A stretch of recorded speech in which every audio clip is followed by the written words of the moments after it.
Yes, students, second alternative of oversubscription of the shares.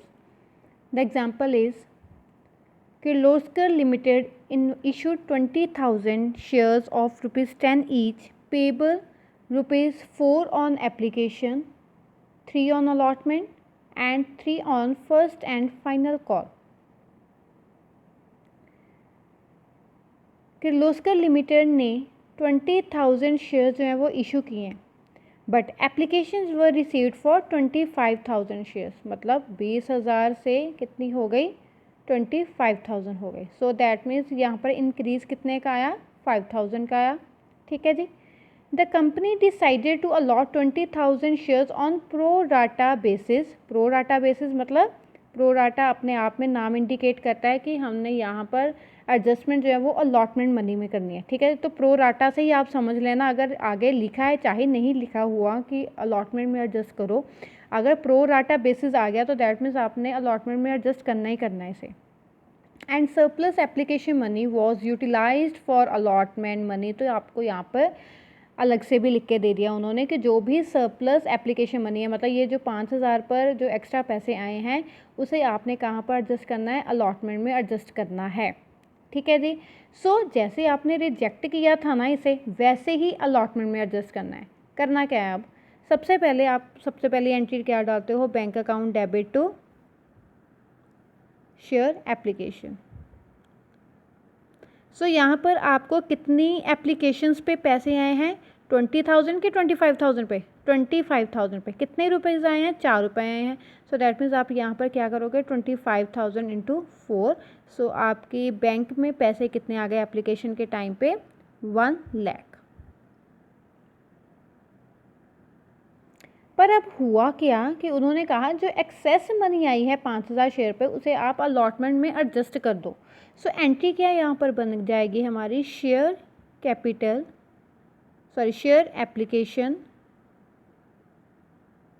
Account debit to share capital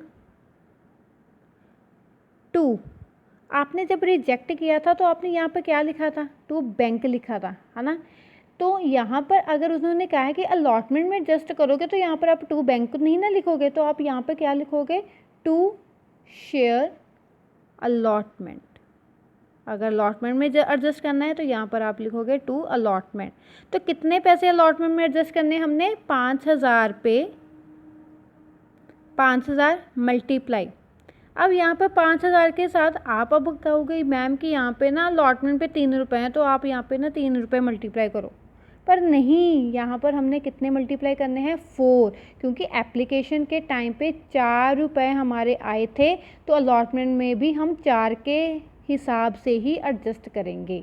अगर यहाँ पर हमने 3 रुपये डाल दिए तो इसका मतलब अभी भी हम यहाँ पर 1 रुपया उनका रख रहे हैं, लेकिन हमें उन 5,000 पर भी ये 4 रुपये ही आए हैं, तो हम 4 मतलब एप्लीकेशन चाहे अलॉटमेंट में एडजस्ट कर रहे हो ये 5,000 शेयर, बट मनी तो एप्लीकेशन मनी को कर रहे हो ना. सो एप्लीकेशन मनी को ही आप मल्टीप्लाई करके यहाँ पे लिखोगे, that means 5,000 into 4, 20,000. Share capital में कितने जाएंगे, अब हमने कितने शेयर्स इशू किए थे, 20,000. सो यहाँ पर 20,000 के साथ आएगा 20,000 इंटू 4, 2 4 जा 8, 80,000, और दोनों का टोटल हो गया 1 लाख. 1 लाख चला गया आपका कैपिटल में, जो हमारा यहाँ पर हो गया सेम. ठीक है जी. अब आप डालोगे एप्लीकेशन अलॉटमेंट की एंट्री. अब अलॉटमेंट की एंट्री ज़रा थोड़े से ध्यान से देखना. हमारी शेयर अलॉटमेंट ड्यू होनी थी कितने अमाउंट से, share allotment account debit to share capital. कितने शेयर, अभी ये 25,000 का फंडा ख़त्म हो गया यहाँ पे, क्योंकि अब हमारे 5,000 ऊपर वाले डिडक्ट हो गए, हमारे 20,000 शेयर्स रह गए हैं. सो दैट मीन 20,000 इंटू हमारी अलॉटमेंट मनी है 3. सो 20,000 इंटू 3 हमारे पास बचे हैं 60,000. सो हमारी अलॉटमेंट 60,000 हमें मिलनी चाहिए. पर हमें तो यहाँ पर जो 20,000 है वो ऑलरेडी रिसीव है ना. तो ये जो ऑलरेडी अमाउंट रिसीव होती है हम उसे क्या कहते हैं, हम उसे कॉल्स इन एडवांस, तो ये भी टॉपिक हमने कर लिया है। इसका मतलब ये है कि ये अलॉटमेंट मनी हमें इन एडवांस रिसीव हो चुकी है। सो जब भी आप इसकी बैंक वाली एंट्री डालोगे, आप चाहे शो करो चाहे ना शो करो, आप अपनी calls in advance bank account debit to share allotment, आप क्या करोगे यहाँ पे, वैसे ये कॉल इन एरियर भी नहीं कही जाएगी क्योंकि उन्होंने पहले पैसे नहीं दिए, ये हमने एडजस्टमेंट की है, तो हम ये कॉल इन एरियर यहाँ पे शो नहीं करेंगे। यहाँ पर हम क्या कर देंगे, सिर्फ 60,000 हमारी अमाउंट बनती थी, उसमें से हमें 20,000 ऑलरेडी रिसीव्ड हैं, सो 20,000 को माइनस किया, हमारा बचा 40,000, तो यहाँ पर हम 40,000 की अमाउंट डाल देंगे। लेकिन बैंक के केस में, रिजेक्शन के केस में ये चीज़ नहीं हुई। क्यों नहीं हुई? क्योंकि हमने किसी कॉल मनी में पैसे नहीं एडजस्ट किए थे, वो हमने रिजेक्ट कर दिए थे, वो हमने वापस कर दिए थे उन लोगों को जिन्होंने एक्स्ट्रा पैसे सेंड कर दिए थे।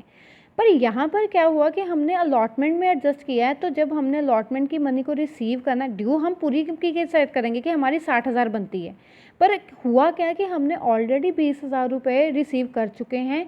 सो इसका मतलब बैंक वाली एंट्री में ये 20,000 की अमाउंट हमेशा हम माइनस करके ही डालेंगे। हमेशा आगे जितने भी हमने प्रो राटा का क्वेश्चन करने हैं, तो हमेशा याद रखना, हम अलॉटमेंट पे अगर पैसे एडजस्ट करेंगे, तो जब हम अलॉटमेंट की बैंक वाली एंट्री डालेंगे तो ये वाली अमाउंट हमेशा हम यहाँ पर माइनस करेंगे। ठीक है, अब अलॉटमेंट की एडजस्टमेंट हो गई, बट ये चीज़ हमारी कॉल में नहीं होगी। सो हमारी share first and final call बहुत ही सिंपल है।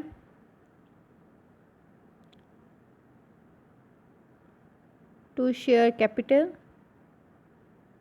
कितने शेयर हैं, 20,000 शेयर्स, और हमारी कॉल मनी यहाँ पर कितनी है, 3 रुपये। 20,000 इंटू 3 दैट इज़ 60,000।